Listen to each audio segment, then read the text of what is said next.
percetakan saya ya konvensional saja seperti gitu. Ada order, print on demand, kita jalan sambil saya belajar modelnya, model bisnis percetakan seperti apa saya pelajari. Ya. Karyawan ditambah, pelajari lagi, komplain, apa semua kita pelajari, kualitas ternyata itu juga kita pelajari.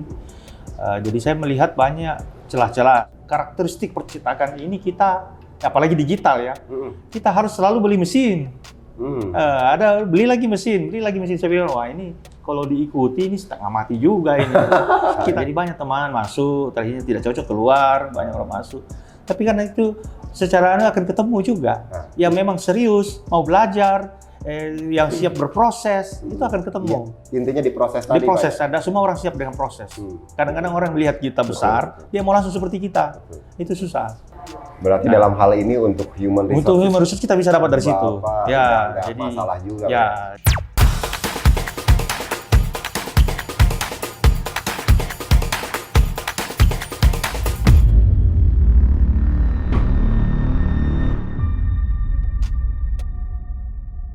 Hari ini saya lagi di Makassar. Kali ini saya mau berbincang sama Pak Iqbal karena 2 hari ke belakang saya ketemu dan langsung mendapatkan insight yang luar biasa, cukup menarik.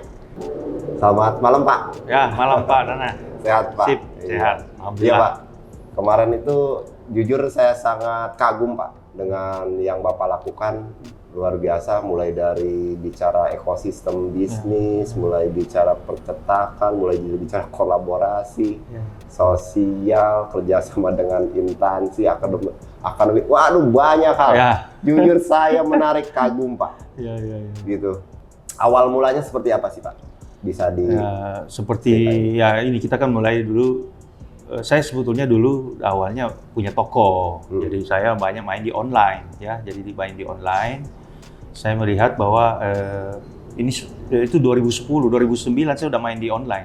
2009 ya, saya sudah main di online. Saya pelajari, saya dalami ilmunya. Ternyata saya pakai platform ya kayak Facebook ya waktu itu ya. Jadi kita main. Ternyata di situ banyak pasar yang belum tergali dan tingkat kepercayaan orang terhadap online waktu 2010 itu tidak seperti sekarang. Orang udah percaya online. Sudah banyak cara-cara membuat bahwa ini bisa dipercaya. Dulu kita masih ragu-ragu. Nah, dan kebetulan saya mendalami itu, saya membuat suatu penjualan dan berkembang. Ilmunya itu saya pas tahun 2012 saya buka percetakan, ilmu itu saya pakai. Tapi di awal saya pasti mempelajari teknis dulu, percetakannya bukan pemasarannya. Jadi awalnya percetakan saya ya konvensional saja seperti gitu. Ada order, print on demand, kita jalan sambil saya belajar modelnya, model bisnis percetakan seperti apa saya pelajari. Jadi seperti itu.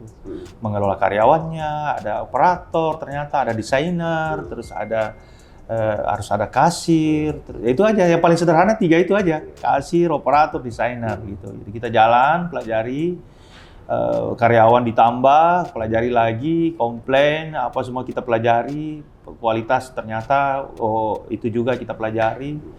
Jadi saya melihat banyak celah-celah, seperti kayak misalnya waktu itu di Makassar percetakan pasti tutup di malam hari, sudah maghrib pasti tutup, tidak ada percetakan buka. Saya coba buka sampai malam, saya main sampai jam 12 malam. Jadi pasar-pasar yang dapat dari pasar-pasar dari luar yang tidak terlayani di malam hari, saya layani. Minggu, tanggal merah, pasti tutup. Kita buka. Nah, jadi dari situ kita akhirnya mulai muncul customer yang tadinya malam hari, akhirnya dia datang siang, dia datang juga di hari-hari normal. Jadi terbentuk seperti itu. Nah, waktu itu saya belum terlalu menggunakan online karena saya pelajari dulu bisnis ini seperti apa sih. Iya. Ternyata setelah saya pelajari, bisnis ini harus kita selalu ada mesin. Mesinnya banyak, ternyata variasinya banyak, produknya banyak, luas. Nah, saya sudah mulai coba untuk memiliki mesin-mesin lain. Mulai dilengkapi lah. Dilengkapi satu persatu. Ya, ini saya cerita masih sendiri. Saya develop sendiri, saya riset sendiri. Saya coba pelajari, mesin. Beli mesin, berarti tambah karyawan, tambah tempat, beli sewa ruko, beli ruko, begitu. Jadi awalnya seperti itu. Nah ini mulai menjadi raksasa seperti sekarang ini seperti apa? Soalnya ini ya, raksasa ya. Saya ngelihatnya aja dari perbincangan Iya. kemarin gitu tadi. Iya, iya.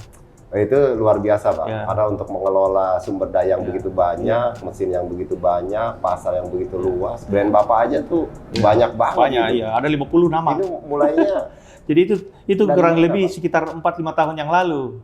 Nah, setelah itu tadi saya lagi cerita ya. Jadi setelah itu saya pelajari, oh ternyata karakteristik percetakan ini kita, apalagi digital ya, kita harus selalu beli mesin. Beli lagi mesin. Saya bilang, wah ini kalau diikuti ini setengah mati juga ini. Kita Iya, kapan iya, menikmatinya kalau Iya, setiap ada keuntungan lari beli mesin baru. Terus mesin secondnya kemana? Nah, lama-lama saya juga pikir, oh berarti mesin second harus dijual, beli mesin baru atau mesin baru beli, mesin second nyusul laku gitu. Jadi seperti itu. Nah, jalan waktu saya mulai menggunakan online. Jadi karena saya memang pernah cukup waktu lama untuk riset di situ, saya masuk ke situ lagi kembali dengan percetakan itu. Yang tadi sebelumnya terus Ya. buka percetakan, Ya. lalu ilmu itu diterapkan. Ya, saya coba terapkan online dan percetakan itu kurang lebih 2015 ya, 2014 ya. Saya sudah mulai masuk situ pelan-pelan. Tapi karena kita kan pelajari, yang dulu saya kan jualan produk, sekarang kan saya jualan jasa dan jasa betul, produk, jasa jasa produk ya, jasa dan produk percetakan. Hmm. Agak berbeda sedikit. Ya. Tapi saya pelajari, saya coba pelajari, kembangkan 1-2 tahun, 3 tahun. Alhamdulillah kita bisa jangkau area luas. Jadi minimal ya Sulawesi Selatan. Sebetulnya saya biasa main iklan, waktu itu nggak tahu ya sudah ada IG atau belum ya. Saya main di Facebook itu utamanya di situ. Jalan, WA, dulu BlackBerry ya dulu juga ada. Akhirnya berkembang. Nah, gitu. Nah, 5 tahun lalu 2018 itu saya sudah mulai ngajak teman. Karena ini ilmu saya udah pelajari sekian tahun dan saya rasa oh ini saya harus butuh kolaborasi nih. Saya harus ajak teman.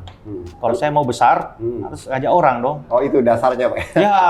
Tapi nggak semua orang rela loh, Pak. Nggak semua orang mau, nggak semua. Karena kita ngajak teman percetakan pikir kamu orang baru, ngajak saya bisa cari sendiri. Jangan sampai pasar saya diambil atau apa. Itu banyak pikiran-pikiran seperti itu. Banyak pikiran seperti itu. Ada yang merasa dari awal ngebangun saya udah lama, lalu tiba-tiba gabung, dan ketika kita sudah berdiri punya bukti, yang diajak tuh pasti mau, Pak. Yang biasa yang diajak yang pas susah itu yang susah. Nah ini saya salut sekali dengan idealisme dan kearifan Bapak untuk mengajak yang seperti itu. Ya lagi cerita mengajak gitu ya, ajak teman-teman percetakan. Oh ternyata tidak semua melihat itu suatu hal yang bagus, ide bagus. Dia tidak menganggap sebagai ide bagus. Jadi agak kesulitan. Aja orang yang sudah punya, sudah tahu itu agak kesulitan. Jadinya saya mending aja orang yang tidak tahu gitu, yang tidak tahu bisnis sama sekali. Tapi dia profesi, dia punya kerja. Waktu itu teman-teman ada konsultan, arsitek, ada notaris, ada grup-grup dosen yang maksudnya mereka mau belajar, saya mau berbisnis yuk, bagaimana? Dia lihat saya berkembang, dia mau belajar, kita belajar sama-sama. Wah, itu mentornya berarti saya bagi ilmunya, karena pada saat ngajak orang untuk kolaborasi, tidak ada kata tidak kecuali kita siap berbagi dan transparansi. Karena kapan kita tidak transparan, lari semua. Betul. Setuju, Pak. Ada yang disembunyikan ini, ada yang ditutupi, dia pasti nggak percaya kita. Jadi kita harus buka ilmunya nih. Saya buka ilmunya. Nah, kita belajar bersama. Kebetulan saya aja orang yang berpikir semua, jadi ya kita lebih cepat. Karena istilahnya saya dari awalnya stand alone atau PC ya, personal computer, saya jadinya networking. Tapi ini tantangan loh, Pak. Kalau meyakinkan orang yang belum mengerti tentang bisnis, apalagi industrinya ya, Pak ya. Banyak. Nah, ini suatu yang super struggling banget ya. Menantang. Jadi tidak semua orang bisa. Jadi banyak teman masuk, terakhirnya tidak cocok keluar, banyak orang masuk. Tapi karena itu secara akan ketemu juga. Yang memang serius, mau belajar, yang siap berproses, itu akan ketemu. Intinya di proses tadi, di proses, Pak, ada semua orang siap dengan proses. Kadang-kadang orang melihat kita besar, dia mau langsung seperti kita. Itu susah. Dia harus tahu namanya proses. Pak Iqbal ini berarti menyadarkan teman-teman bahwa harus berproses. Pak Iqbal sendiri udah proses. Jadi saya melakukan proses dan saya cerita bahwa satu prinsip yang bisa kita pegang dalam bisnis itu adalah kita siap menjalani prosesnya untuk sukses. Dan itu perlu belajar ya. Dan untuk bisa berkoneksi, bekerja sama, berkolaborasi dengan orang, kita harus buka dan transparan. Oke Pak, dilanjut Pak. Soalnya ini kayaknya masih panjang banyak sekali.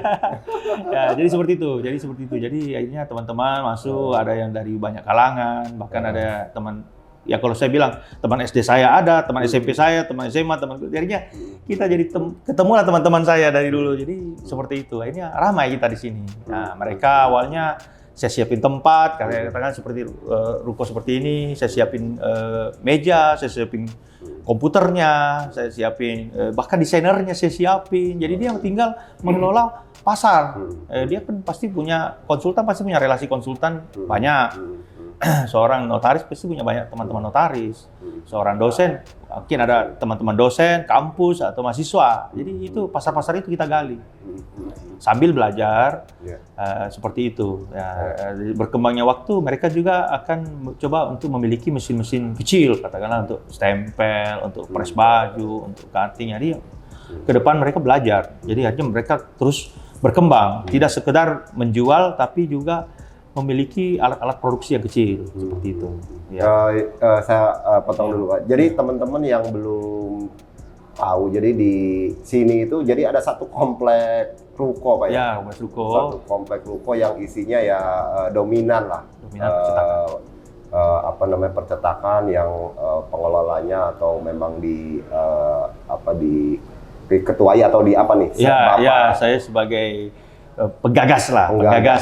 Ini luar biasa sekali teman-teman. Jadi ini satu kompleks tuh, hampir semua kita itu beberapa brand, beberapa ruko itu isinya percetakan. Ya Pak, dari pemaparan Bapak ini jujur saya bayangin kalau di bisnis kan selain kita bicara marketing, selling gitu ya, terus modal, kapital, tapi ini satu sisi hal yang juga super kompleks nih Pak, tentang supply chain. Ini saya nggak ngebayangin beratus-ratus SKU produk, beratus-ratus stok, itu pengelolaannya seperti apa Pak?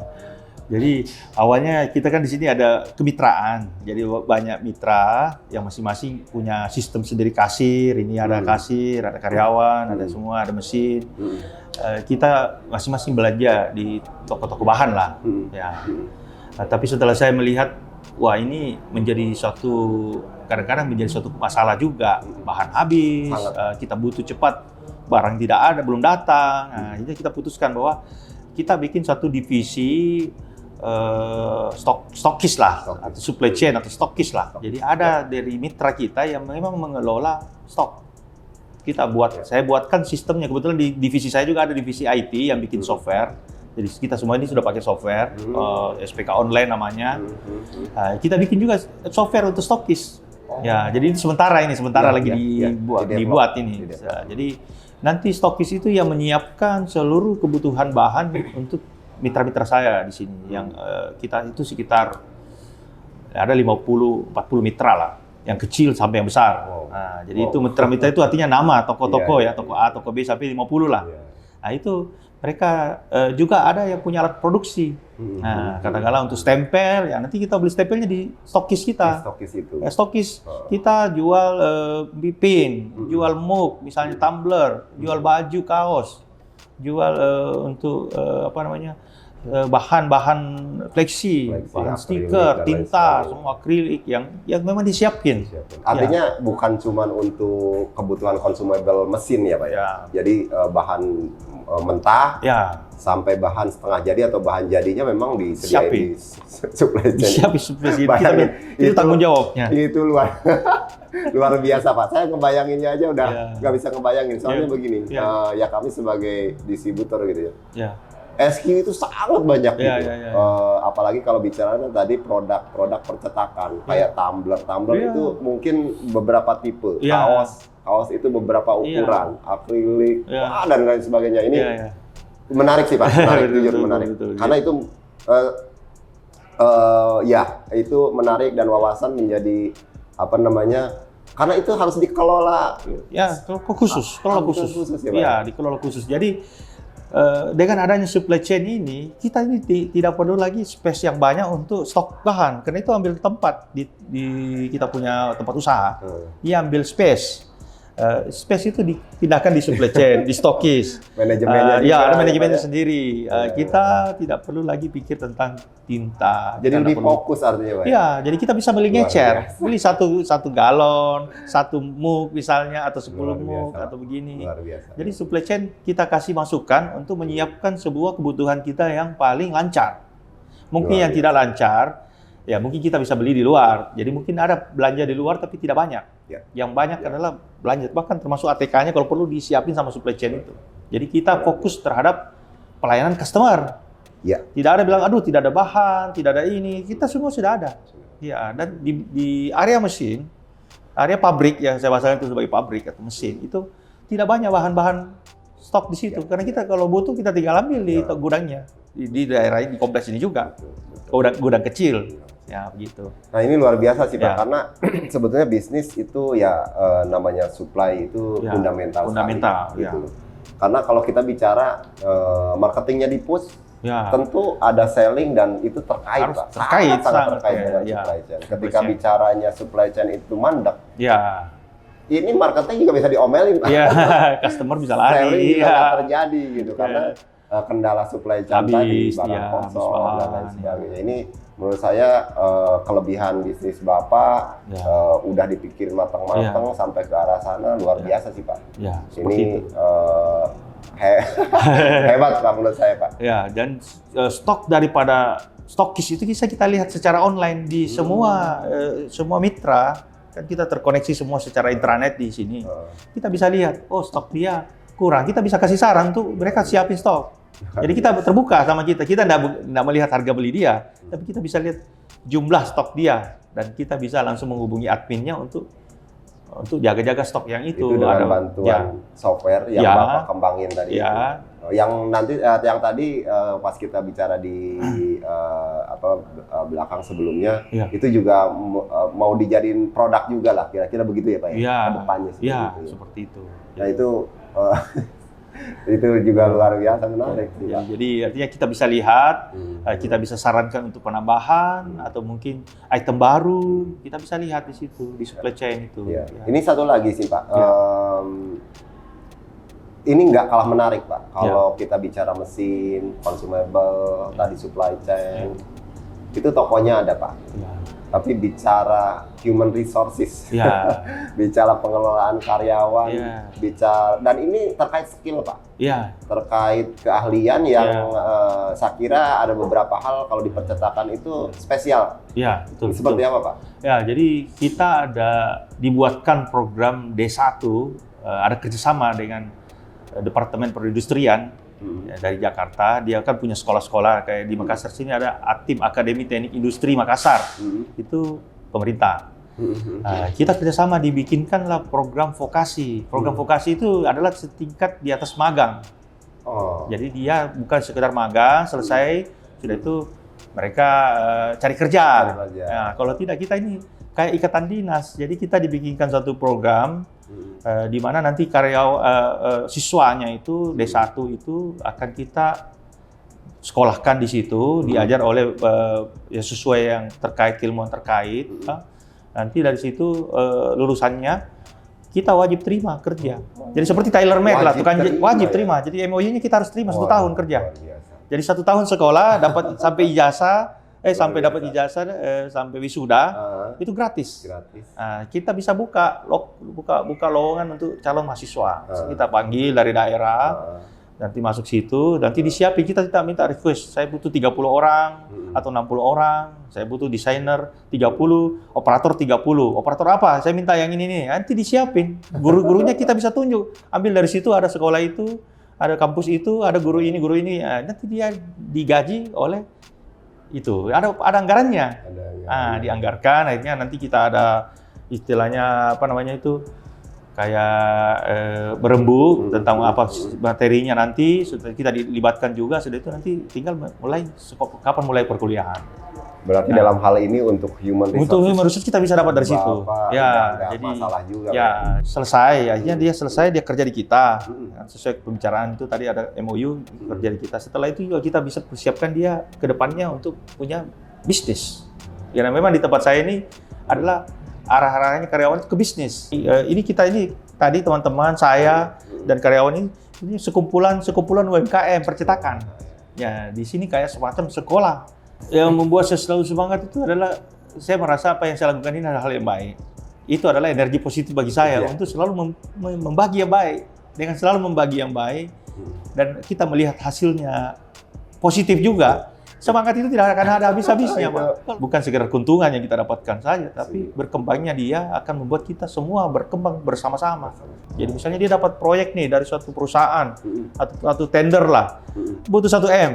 Atau butuh 100 juta misalnya. Nanti dari kita ada yang siapin dana itu supaya pekerjaan itu untuk modal kerja. Ya, untuk modal kerja.